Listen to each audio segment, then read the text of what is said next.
Olá pessoal, tudo bem? Estamos aqui mais uma vez juntos para o estudo do provimento 149, sobretudo disposições da Lei Geral de Proteção de Dados aplicáveis às serventias notariais e registrais.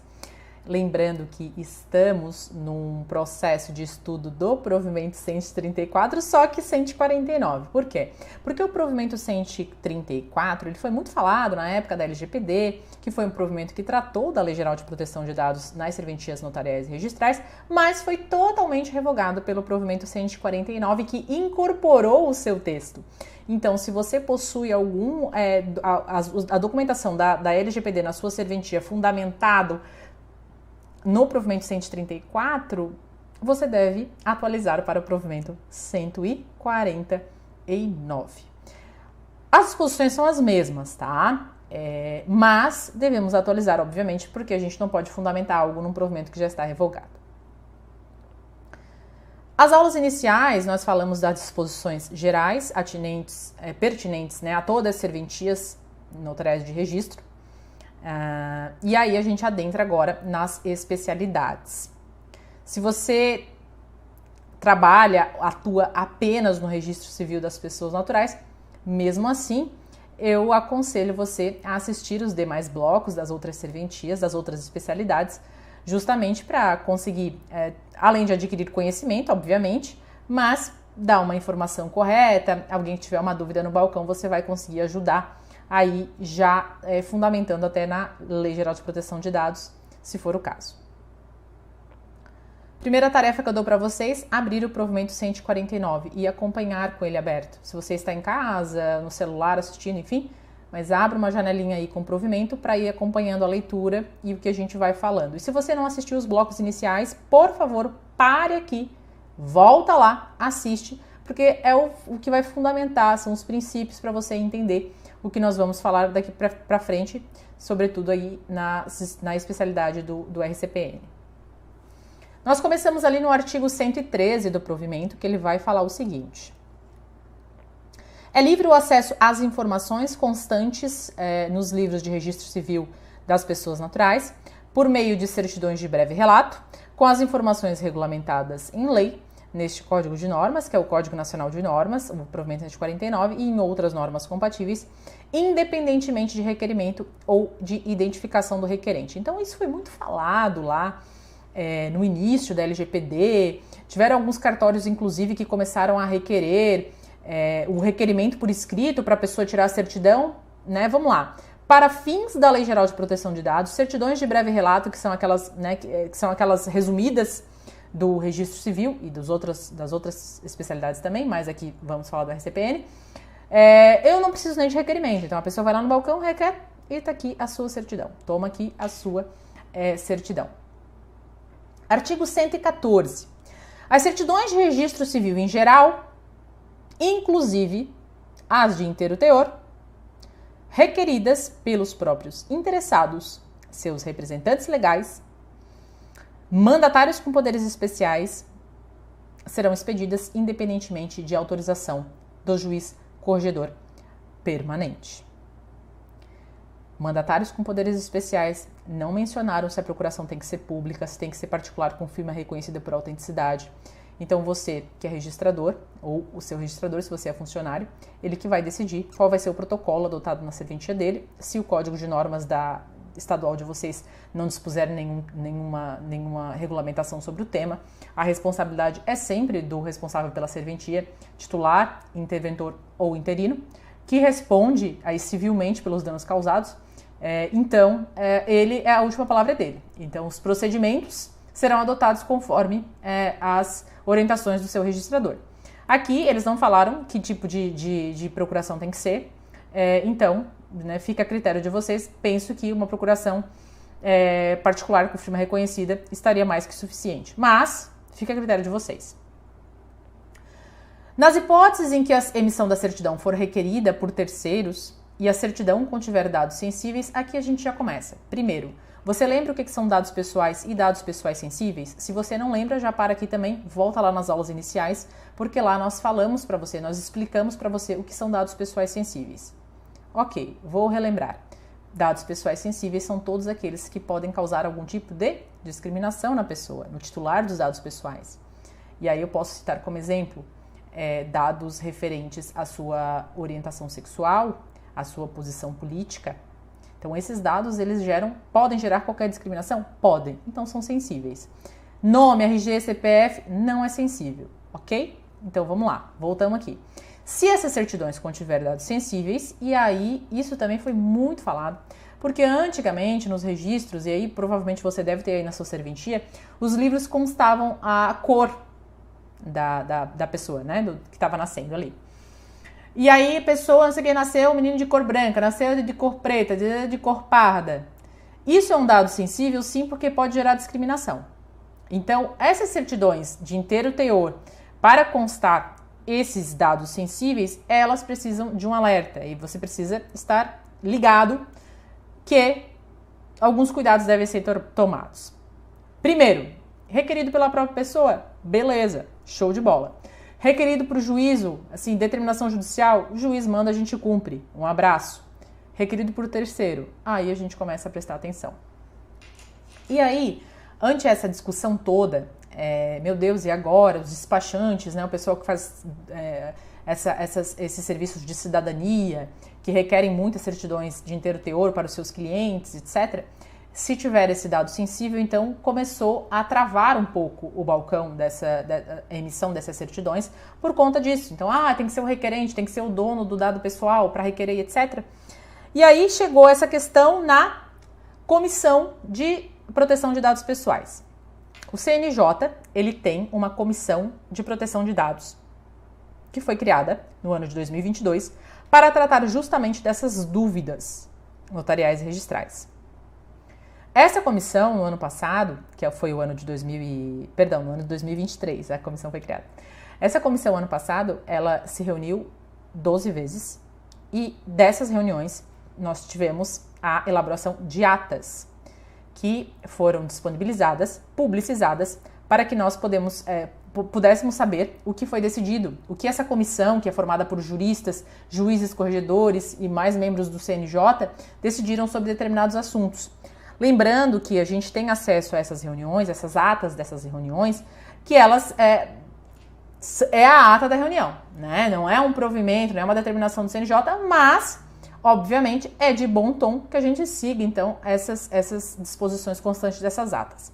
Essas atas estão disponíveis no site do CNJ, você consegue acessar lá. Se você colocar no Google Comissão de Proteção de Dados CNJ, a primeira opção é ali que vai aparecer a página onde constam as atas das reuniões.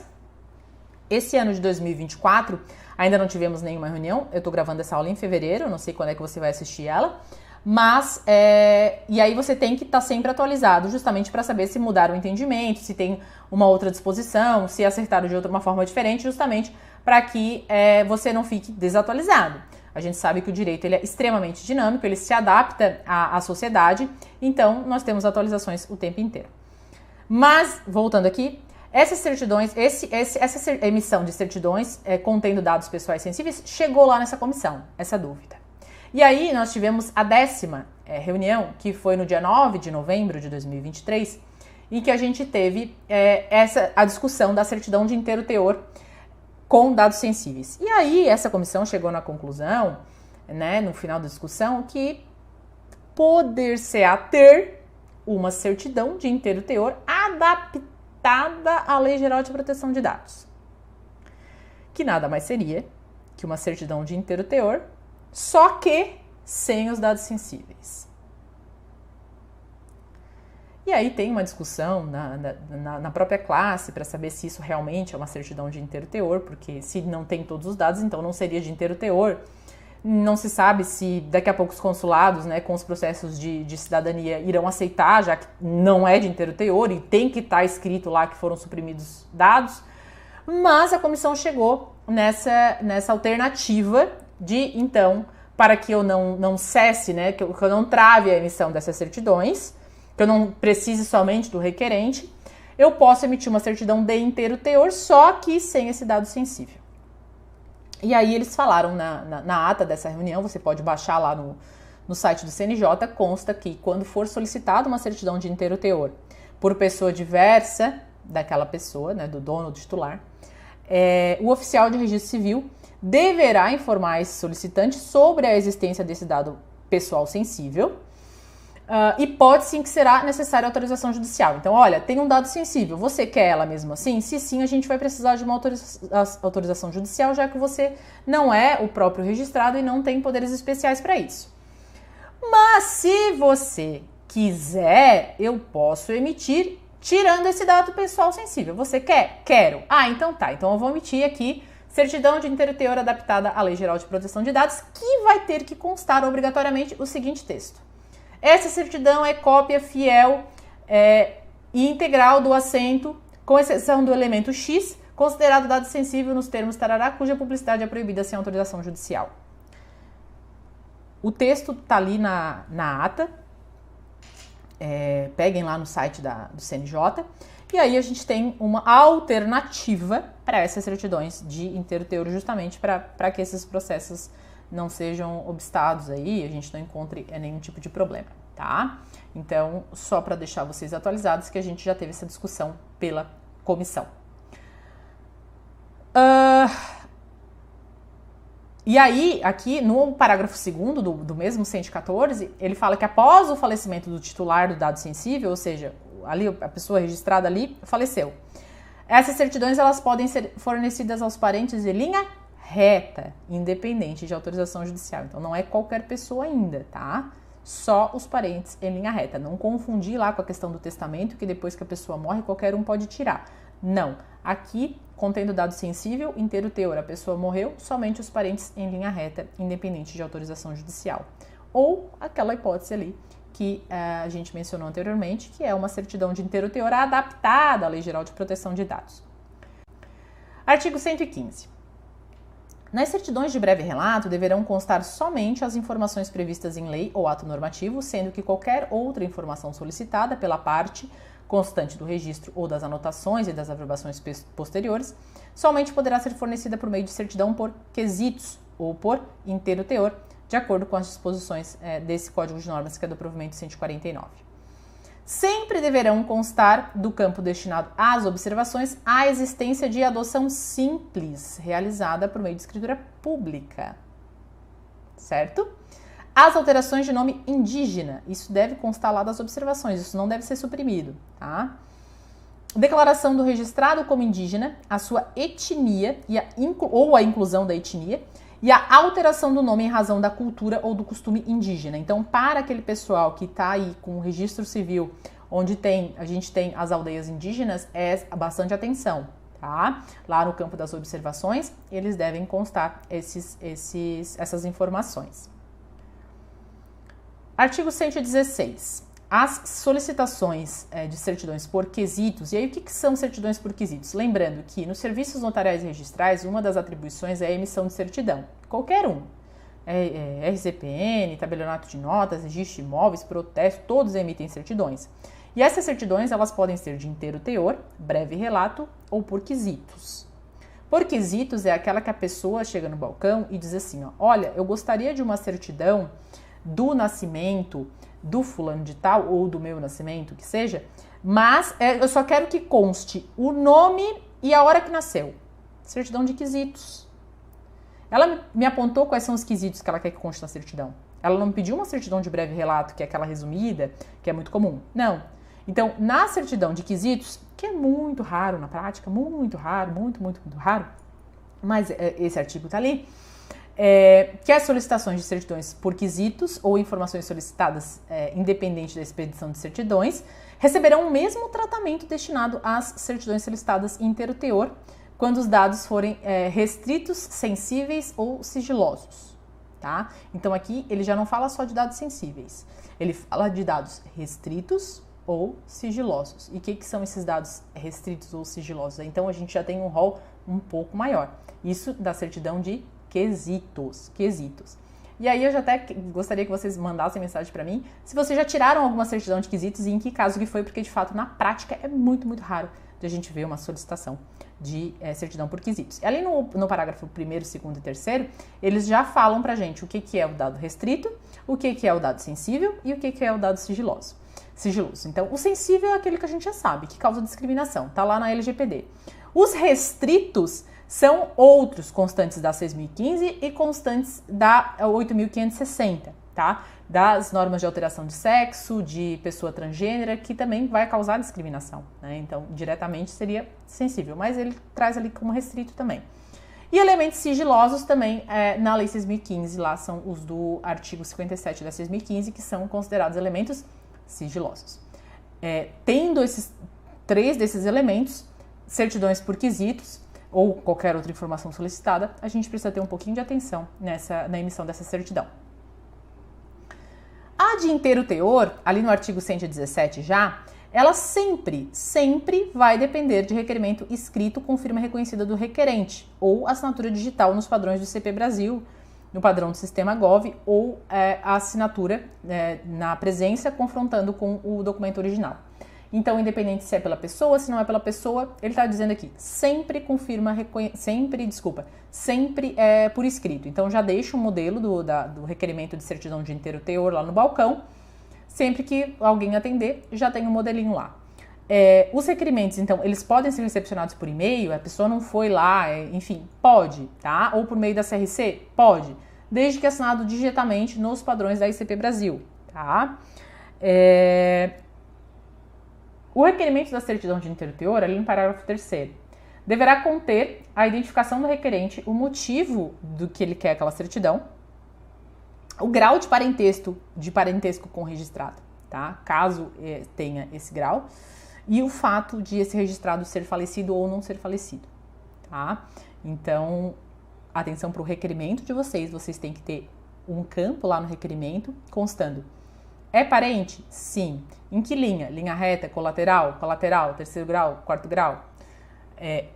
O registrado é falecido? Sim, não. O requerimento ele deve conter essa informação. Então, se você não tem o requerimento ou tem, dá uma olhada lá, vê se ele está completinho, tá? E a certidão com referência à circunstância de ser legítima a filiação poderá ser fornecida, inclusive a terceiros, independente de autorização judicial. Então, muita peculiaridade, muita diferença, né, entre adoção, escritura simples, enfim, você tem que cuidar dessas informações e sempre que tiver dúvida, abre o provimento, vê onde se encaixa, dá, não dá, tudo certo, tá? Artigo 118. Perdão. Não é necessário requerimento ou autorização judicial para emissão de certidão de óbito em nenhuma das suas modalidades. Certidão de óbito pode emitir tranquilo, tá? Certidão de óbito em nenhuma das suas modalidades significa breve relato, inteiro teor e quesitos. Não preciso, nem requerimento, nem autorização judicial, tá? As restrições relativas aos dados sensíveis lá da LGPD, não se aplicam ao caso de pessoa falecida, tá?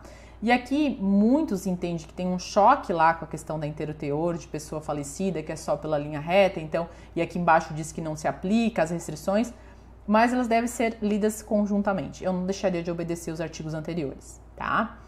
Artigo 120. A emissão e o fornecimento de certidão sobre procedimentos preparatórios ou documentos apresentados para a realização dos atos no registro civil somente poderão ser realizados a pedido do próprio interessado ou do titular do documento, seus representantes legais, mandatários com poderes especiais ou mediante autorização judicial, sempre, né? Autorização judicial, mandou, a gente faz. Ou ainda quando o documento solicitado for público, com publicidade geral e restrita. Então vamos lá. Quando a gente vai registrar algum ato no registro civil, muitas vezes esse ato, a gente precisa de documentos. Tá? Então vamos lá, a gente vai fazer um casamento, vamos habilitar o casal. Nós vamos precisar do comprovante de residência, dos documentos pessoais, certidão de nascimento, de casamento, se for o caso com averbação de divórcio ou do óbito, e ali outros que as normativas entenderem necessárias. Então esses documentos, não é qualquer pessoa que pode pedir certidão deles, é isso que esse artigo está querendo dizer, tá? Ele só pode ser realizada a expedição de certidão desses documentos pelo próprio interessado, ou titular do documento, obviamente, ou seus representantes legais e mandatários com poderes especiais, ou com autorização judicial, tá? Então é isso que esse artigo quer falar. E após o falecimento do titular, essa certidão Pode ser fornecida? Pode, apresentando a certidão de óbito. Aí tranquilo, tá? Artigo 121 agora. É facultado a qualquer interessado, independentemente de justificação ou de requerimento, realizar buscas nos índices, respeitados os emolumentos, obviamente. Então, a busca do índice, né? Se a sua tabela nos emolumentos no seu estado consta ali o valor da busca, cobra o valor da busca sem problema nenhum, tá? A realização de busca, isso nos índices, tá? E aí no parágrafo único ele traz que a realização de buscas com base em outras fontes, além dos índices, somente será autorizada mediante requerimento por escrito e fundamentado, sujeito à análise do oficial, que claro, o oficial é o responsável, ele que responde civilmente por aquilo que é pelos atos a serventia, então ele vai analisar se vai aceitar ou não, tá? E aí, se ele recusar, o titular, né, o requerente, ele pode solicitar que o juiz revise essa recusa. Na prática também, assim, raras as vezes que eu vi essa situação. E se vocês viram também, compartilhem comigo, porque eu adoro saber da prática, a gente fica sabendo de diversas, né, situações inusitadas que acontecem, até pra gente compartilhar com os colegas também. 122, então, pra gente finalizar, fala dos editais de proclamas. Aqui você tem que tomar cuidado. Dê uma olhada lá no seu sistema, vê como é que ele está emitindo o edital de proclamas, porque ele fala que o edital de proclamas, ele contém tão somente o nome, o estado civil, a filiação, a cidade e a circunscrição do domicílio dos noivos, tá? Então, qualquer outra informação a mais não é para estar ali, tá bom? Ele contém tão somente, artigo 122, dê uma olhada lá, tá bom? E quando os nubentes residirem em circunscrições diferentes, constará do edital o endereço dos nubentes para a comprovação desse fato. E aí a gente encerra a leitura e o estudo, né, o comentário dos artigos referentes ao registro civil das pessoas naturais, constantes aqui do provimento 149. Se você assistiu às aulas anteriores, tem todo o fundamento, já tem os princípios. E se você está na prática também já há algum tempo no cartório, garanto que você, né, aposto que você não teve grandes dúvidas. Mais uma dúvida ou outra na prática vai surgir? Vai surgir, é normal. Situações diferentes acontecem? Acontecem, né? Diariamente a gente tem uma situação ou outra que você fica com dúvida se encaixa ali no 115, se se encaixa em qual que se encaixar a situação. E aí um estudo bastante aprofundado até com a equipe, com o seu próprio registrador. E na dúvida também pode entrar em contato conosco, a gente pode estar emitindo uma opinião, mas obviamente a decisão é do seu registrador, tá? Seja ele titular, interino ou interventor, porque ele é responsável pela delegação. Lembrando que você deve ficar sempre atualizado, dê uma olhada lá no site do CNJ com frequência, avalie as atas que são emitidas lá das reuniões da Comissão de Proteção de Dados, sempre tem novidade por lá, todo mês. Esse ano de 2024 a gente não teve nenhuma reunião ainda, devemos ter alguma em breve. E aí qualquer dúvida que você tiver, entre em contato conosco, com certeza a gente vai querer ajudar e compartilhe aí conosco as suas experiências nessa especialidade, que é o maior repositório de dados pessoais, se não do Brasil, porque todos teoricamente devem ter um registro, e ali consta, né, o registro no registro civil das pessoas naturais, de uma função extremamente digna e que deve ser reconhecida. Aguardo vocês nas próximas especialidades, ainda que vocês não trabalhem com essas especialidades, mas acompanhem aqui para fins de conhecimento, é sempre importante. É isso. Então, nosso estudo finaliza por aqui e espero encontrá-los em breve.